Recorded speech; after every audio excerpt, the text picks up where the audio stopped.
Giovanni di Pietro Bernardone, mejor conocido como San Francisco de Asís, fue hijo de Pietro di Bernardone y de Donna Pica Borlemont, una familia muy privilegiada. Francisco nace en medio de una familia acomodada el 5 de julio de 1182 en Asís, lo que hoy es Italia.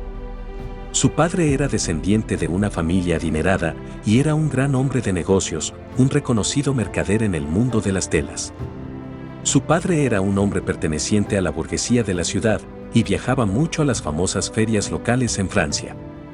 Sin duda el trabajo de varios años de la familia la habría posicionado muy bien, por ende, Francisco desde muy niño estuvo rodeado de muchos lujos. Al ser una familia con muchos recursos, Francisco pudo acceder a la educación demostrando ser un gran alumno. Durante su infancia, el estudio y pequeñas tareas era lo primordial para Giovanni. Ya en la adolescencia, Francisco estaba convencido en querer seguir con el legado de su padre y ser un hombre adinerado y exitoso, pues ya se sentía como un hombre de poder, ya que no tenía problemas en gastar dinero en lujos y diversión, sobre todo con sus amistades. De igual forma, siempre daba a conocer que pertenecía a una familia opulenta. Francisco en su juventud fue demasiado mundano, pues tenía como respaldo la riqueza de su familia. Su padre inducía en su hijo todo aquello que había aprendido para que él siguiese con el negocio. Así es como Giovanni en su juventud pasó sus días ayudando a su padre en el negocio de las telas. Además, Pietro lo llevaba de viaje a Francia a las diferentes ferias. Es así que siempre cuando viajaban a Francia, Giovanni se mostraba muy emocionado, pues desde que conoció las hermosas ciudades, sobre todo el idioma y sus cánticos se habría enamorado de Francia. Pietro, al ver el gusto de su hijo por Francia, lo habría apodado como Francesco. Francisco denotaba gran afinidad con el negocio de su padre, demostrando ser un joven muy astuto e inteligente.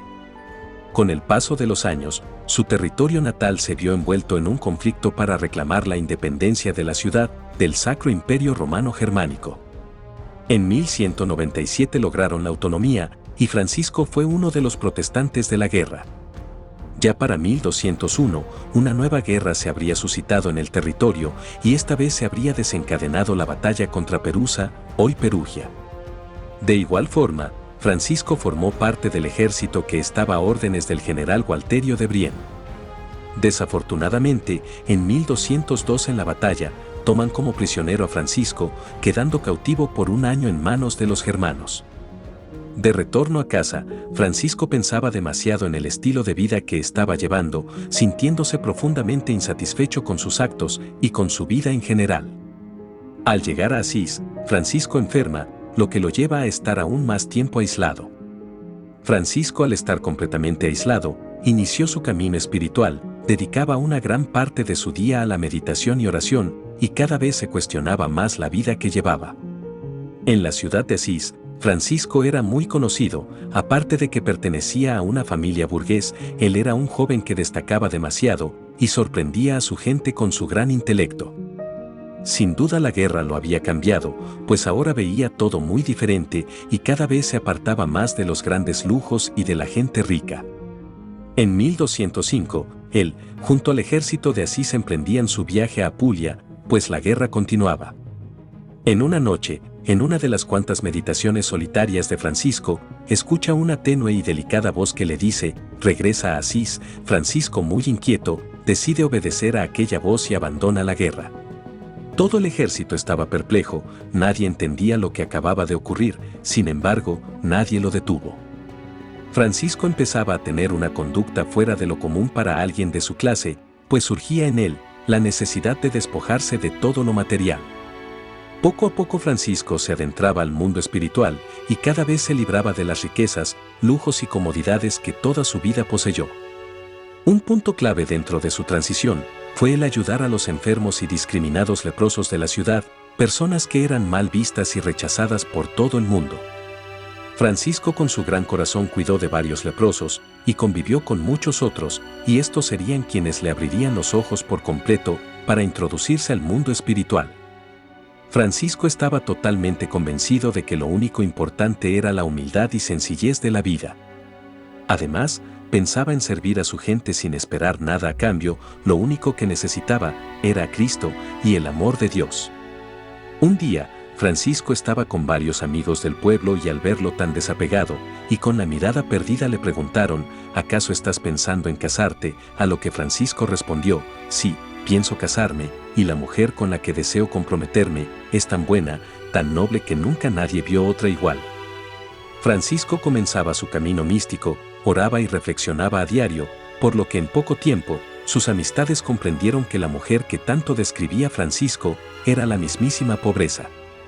Un año después de escuchar aquella intrigante voz, mientras caminaba por la ciudad, pasó por un templo abandonado que estaba ya en ruinas, situado en San Damián. Francisco se quedó contemplando unos minutos aquella tétrica imagen de tan olvidado sitio. Fijó su mirada en un crucifijo que apenas se lograba ver entre las ruinas, entonces de aquel crucifijo habría escuchado la misma voz. Esta vez era más clara, Francisco, ve y repara mi iglesia, mira, está en ruinas, se cae a pedazos, le dijo aquella voz delicada. Nuevamente tuvo una poderosa revelación espiritual. Francisco creía firmemente en las visiones y todo aquello que le permitiese estar en contacto con Dios. Al escuchar aquellas palabras, Francisco no se inmutó e inmediatamente corrió a conseguir recursos para reparar aquel templo abandonado. En este punto mucha gente especulaba acerca de Francisco, lo calificaban como lunático y enfermo. La gente le decía, quien en su sano juicio se despojaría y renunciaría a todas sus riquezas terrenales. Francisco había olvidado todo aquello que algún día su padre le inculcó, ya no le interesaba ser un hombre de prestigio y poder. Su padre muy molesto reprendía a Francisco, pero él siempre respondía diciendo, enfrentaría cualquier cosa por amor a Cristo. Francisco buscó muchas formas para reparar la iglesia, incluso vendió uno de sus amados caballos y recogió varias telas de su padre para venderlas y recolectar el dinero para la restauración del templo. Con lo ganado, Francisco recurriría al sacerdote de la ciudad a pedir ayuda para dicho proyecto, pero este se negó rotundamente, dando la espalda a Francisco, quien decidió continuar solo. Sin embargo, Pietro su padre estaba muy cansado y furioso por la mala conducta de su hijo, pues se habría enterado de lo que hizo para conseguir el dinero para reconstruir el templo. Pietro se dirige a buscarlo a San Damián, sin éxito, pues Francisco se habría escondido de la furia de su padre. Al cabo de un mes, Francisco decide dar la cara a su padre y explicar cuáles eran sus anhelos y encomiendas, que, para él, eran decreto divino. En todo el pueblo Francisco deshonraba a su familia y era visto como demente, por lo que no fue bien recibido, pues todos lo rechazaban, incluso lo agredieron, lanzándole piedras y fango. Pietro estaba totalmente desconcertado y en medio de su ira decide que lo mejor para su hijo era encerrarlo y encadenarlo hasta que mejore. En su mente Francisco solo tenía un propósito y era servir a Dios incluso ante las adversidades. Pasaron largos días, solo, y meditando sobre cómo entregarse enteramente a Dios. Un día, para fortuna de Francisco, su padre emprendió un viaje de negocios, y su madre lo ayudó a liberarse. Tan preocupada y profundamente triste, la madre de Francisco lo libera de las cadenas y aboga por la vida de su amado hijo, dejando que sea la voluntad divina.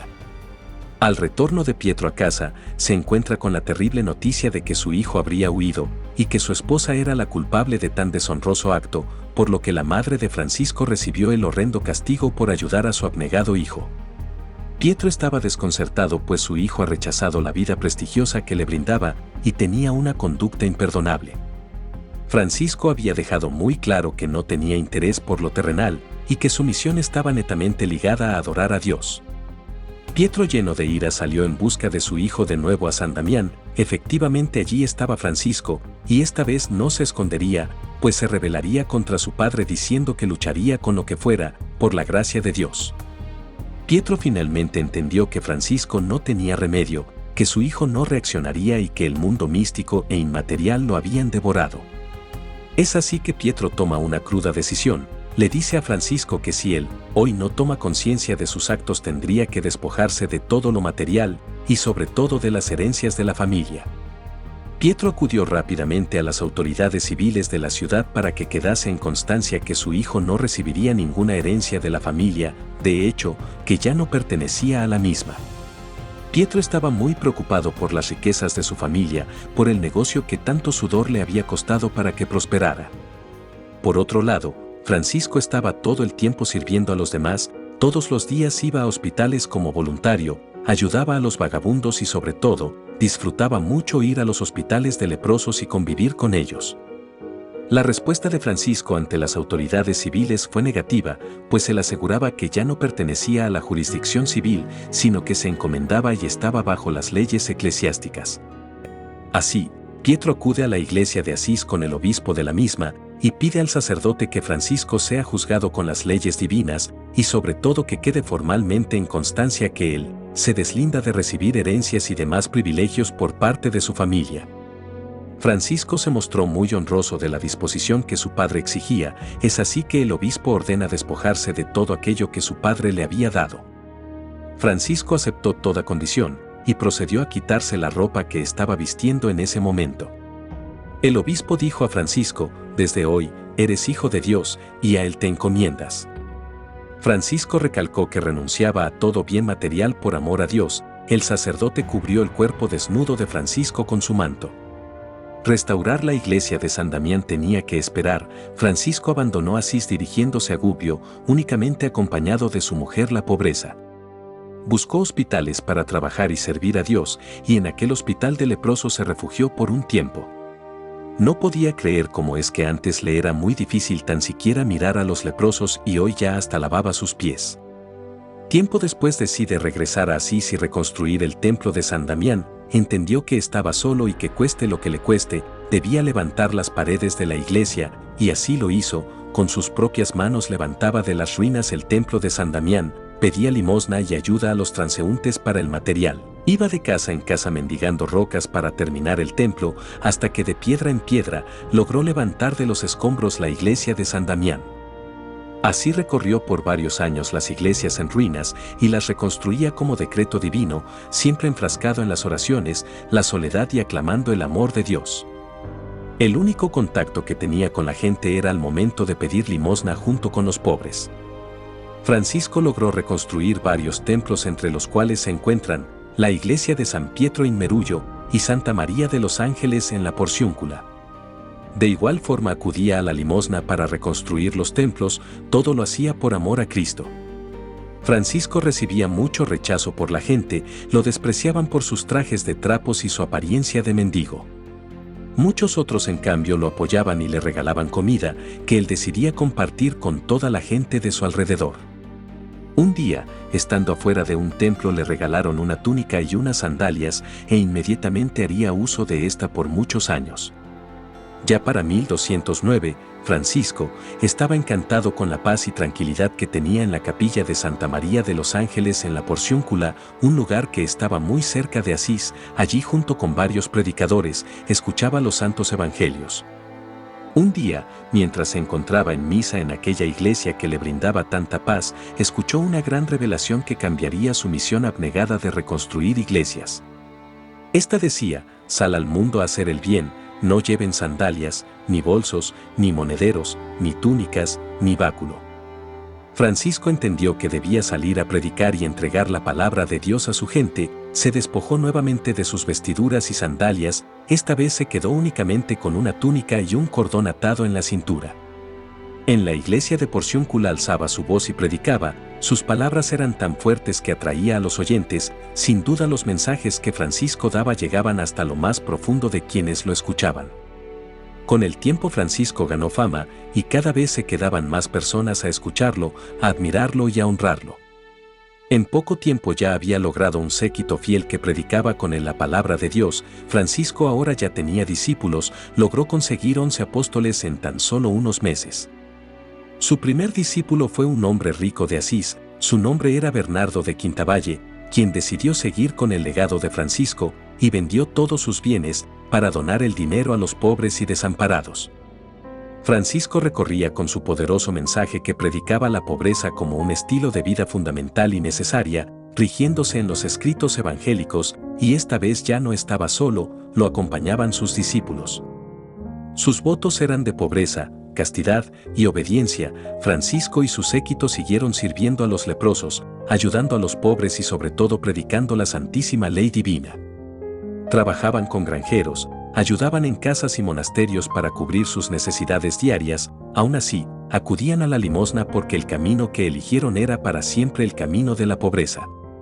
Con el paso del tiempo, Francisco decide dirigir una carta al Papa de la época para solicitarle que su congregación sea oficial, para que el Papa Inocencio III aprobara la primera regla de la que sería la primera orden franciscana. Francisco toma esta decisión ante la gran cantidad de congregaciones que fueron declaradas herejes. Francisco acude al obispo de Asís para que pueda intervenir y que él y su séquito logre tener una audiencia ante el Papa Inocencio III.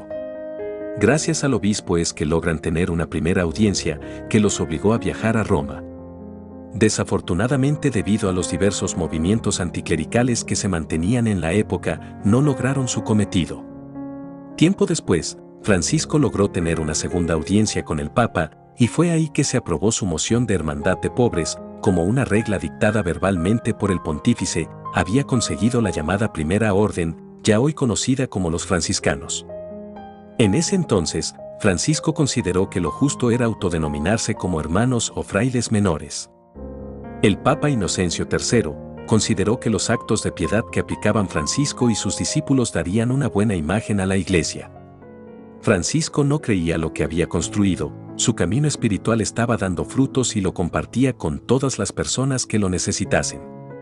Ya contaba con la autorización mayor para predicar y evangelizar. Francisco cada día estaba más orgulloso del estilo de vida que estaba llevando. De regreso a Asís, Francisco buscó una sede para establecer la orden franciscana y gracias a un abad benedicto, consiguió aposento en la capilla de la Porciúncula y un pedazo de terreno junto a esta.